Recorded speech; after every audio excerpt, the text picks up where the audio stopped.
Salamatçılar balda. Men Bazara Vasılıbü. Bugün biz sizler bilen ikinci modul ayıl çarba, maşina, traktor және agregatlarda teknikалық жақтан тейлөө темасы бойынша металдардың қасиеті және ар түрділігі деген теманы өтеміз. Жоғарыда айтылғандай, металдардың қасиеті және ар түрділігі емдеді. Бүгін сабақ өтуде біздің негізгі мақсатымыз темірді іштетудегі алатын қасиеттерін ажырата білуге үйрету, оқушылардың білім алусын қалыптандыру.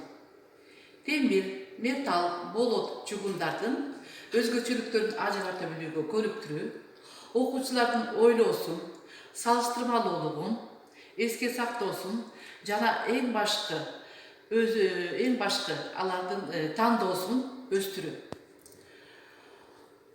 Ошол менен мезгилде маданияттын бири-бирине мамиле кылууга, маданияттуу эмгектенүүгө жана окууга болгон шыгын өстүрүүгө балдарды тарбиялоо. Бүгүн биз сабакта дизелдүү кыймылдачкыч стенди, интерактивдүү доска жана атайын металлдан жасалган чоюн менен болоттун айырмачылыгын билебиз. Тракторлар, машиналар жасалган тетиктерди, алюминийден жасалган трактор колдончу тетиктерди ажырата билебиз. Темир негизинен чоюн жана болот катары колдонулат. Ал эми аларды салттуу процессте алуу үчүн биз руды деп коет, чугун, сталь ушуларды колдонуу эрежелерин силер менен ажыратабыз.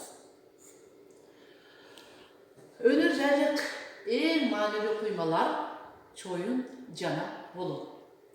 Ал темир менен көмүртектин куймасы болуп саналат. Куймалардын касиети жана колдонушу баардан мурда андагы көмүртектин санына жараша болот. Көмүртектеги 2%-тен ашпаган көмүртектүү темир куйма болот деп аталат. Ал эми темир куймада 2%-тен ашыгыраак болсо, аны биз чоюн деп атайбыз. Мына мен жогоруда силерге айтып кеткендей, темирден чоюн жана болот жасалат. Чоюн жөнүндөгү негизги маалыматтарды мен силерге азыр айтып берем. Чоюн деген эмне? Чоюн бул айнек сыяктуу өтө морт келет. Суюк чоюнда көмүртек темир менен химиялык бирикме түрүндө болот. Чоюн каткандан кийин анда катуу жана морт сементи түрүндөгү темирдин көмүртек менен болгон химиялык бирикмеси гана болбосо, жумшак графит түрүндө көмүртектин майда бөлүкчөлөрү да таза абалда болушу мүмкүн.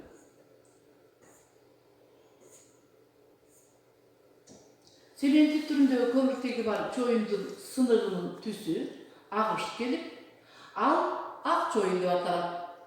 Ал эң катуу, өтө морт болот, оңойлук менен иштетилбейт.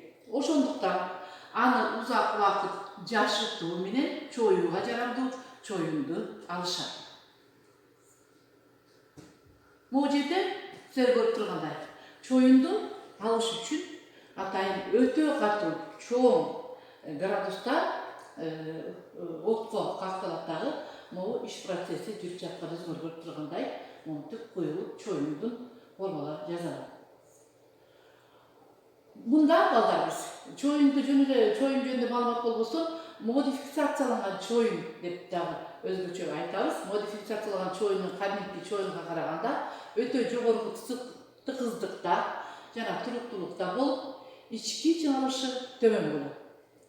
Модификатор катарында магнийди, целлийди, ферроцицилийди, силикокальцийди, алюминийди жана башка ушул сыяктуу элементтерди колдонушат. Чоюн жана болоттон биз эмнелерди ала алабыз? Чоюн жана болоттон могу силер көрүп турган кадимки адамдардын күнүмдүк турмуш тиричилиги керектүү ванна. Бул чоюндан жасалат. Могу кадимки биз силер менен көрүп турган батареялар, обогревательдердин баардыгы булар атайын çoyulup ısık temperaturada жазалып, бұл батареялар. Бұл адамдың күнүмдүк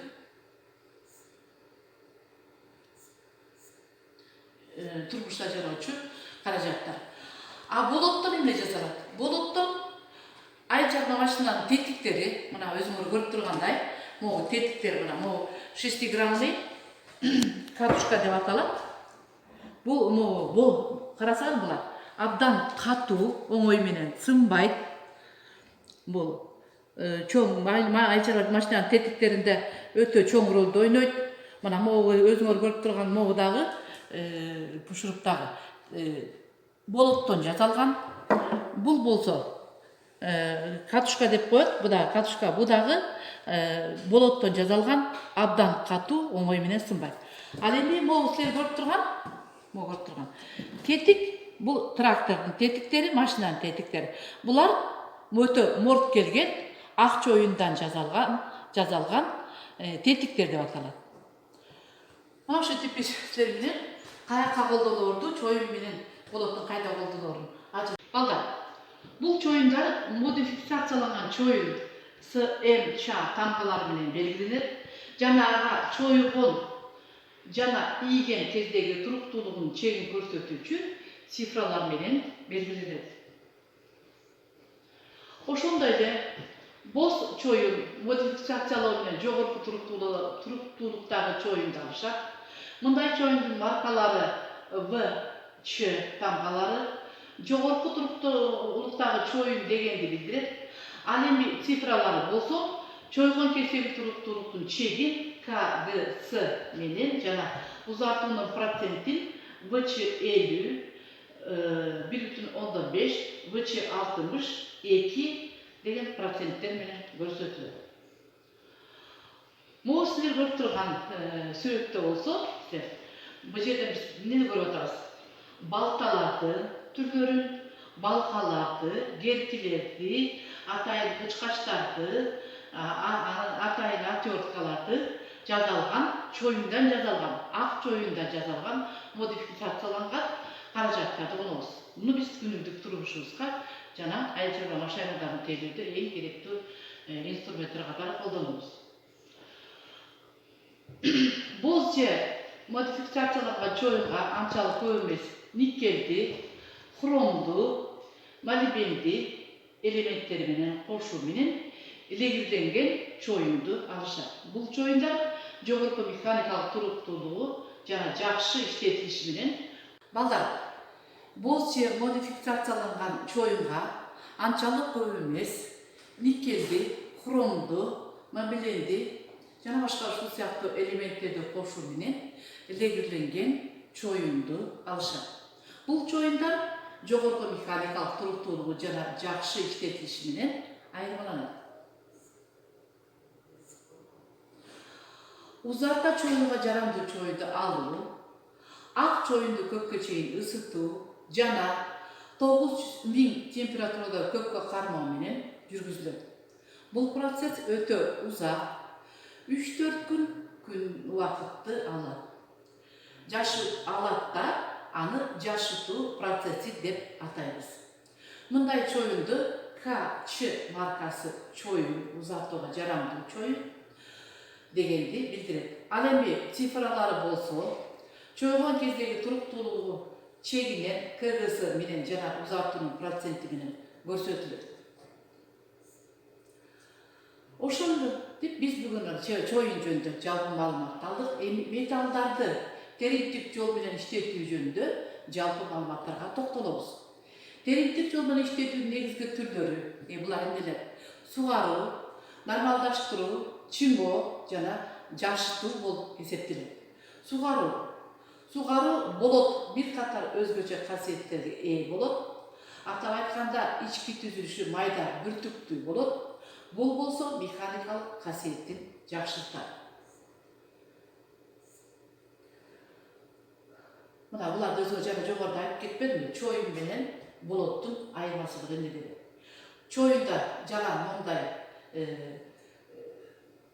үйгө керектүү каражаттарды, ай чарба техникасына керектүү тетиктерди жасалат. Өзгөчө үйde батарейкаларды, үйде sütlü батарейкаларды жасалат. Ал эмеде болсо,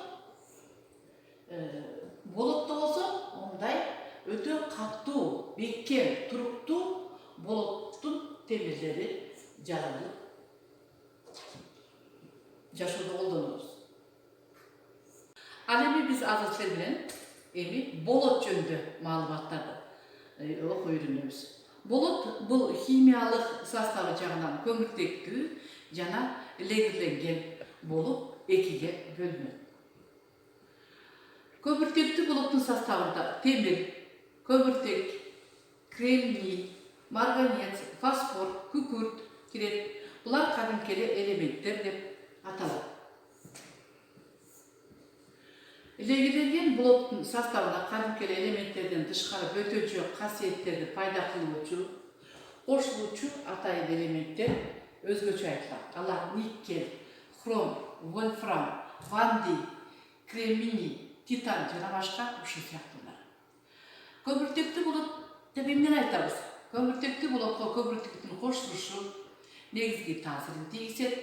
Ошондуктан ал көмүртектүү болот деп аталат. Болотко көмүртектин саны улам көбөйө берген сайын, анын катуулугу, туруктуулугу, серпилгичтиги, өсө берип ийилгичтиги азаят.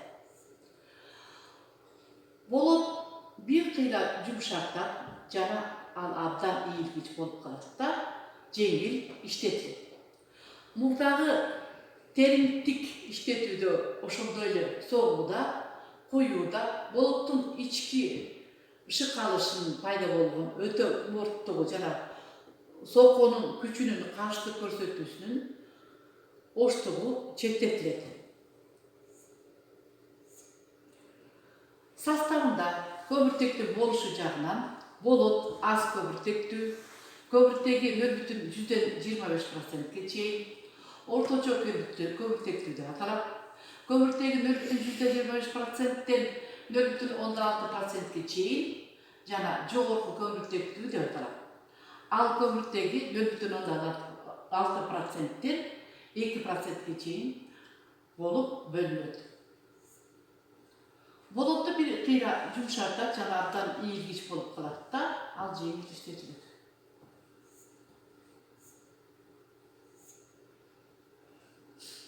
Мына сиз көрүп турган сүрөттө могу аябай тең тыкыздыктагы катуу таза дайындалган болоттун тетиги.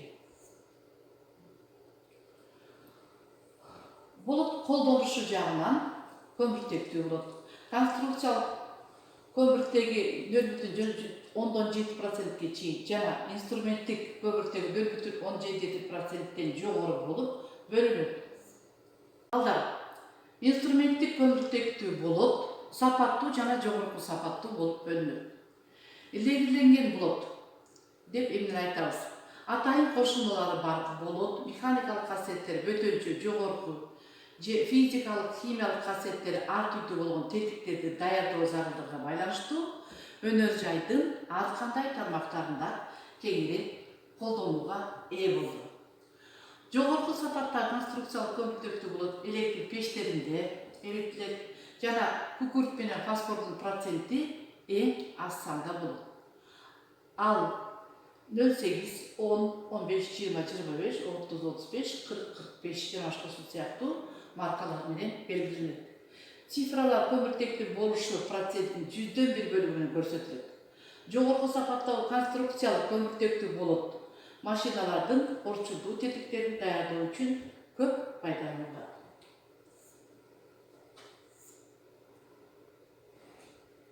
Айтпадым ба? Легирленген болотко колдонуучу жагынан 3 топко бөлүнөт. Биринчиси конструкциялык болот. Ар түрдүү конструкциялык машиналарды жасоо үчүн. Экинчиси инструменттик болот. Кесүү, челөө, чектөө, текшерүүчү, бургалоочу жана башка инструменттерди жасоо үчүн. Ал эми үчүнчүсү болсо физикалык, механикалык касиеттери өзгөчө болот. Атайын керектелүүчү тетиктерди жасоо үчүн жумшалат. Легирленген болоттун составында никель, хром, вольфрам, ванадий, молибден, Kремний. Belirlenген blokun sostavında nikel, krom, wolfram, vanadin, molibden, kremий, titan, niobin және başka ошол сыяктуу элементтер кирет. Мында катуу куймалар чыгат. Катуу куймалар деп аталган куймалар машина курууда бир кыйла чоң ролдорду ойнойт. Жасалуу жолдо жараша катуу куймалар куйма, балкытып куюлуучу деп аталат. Жан металлокерамикалык болуп экиге бөлүнөт.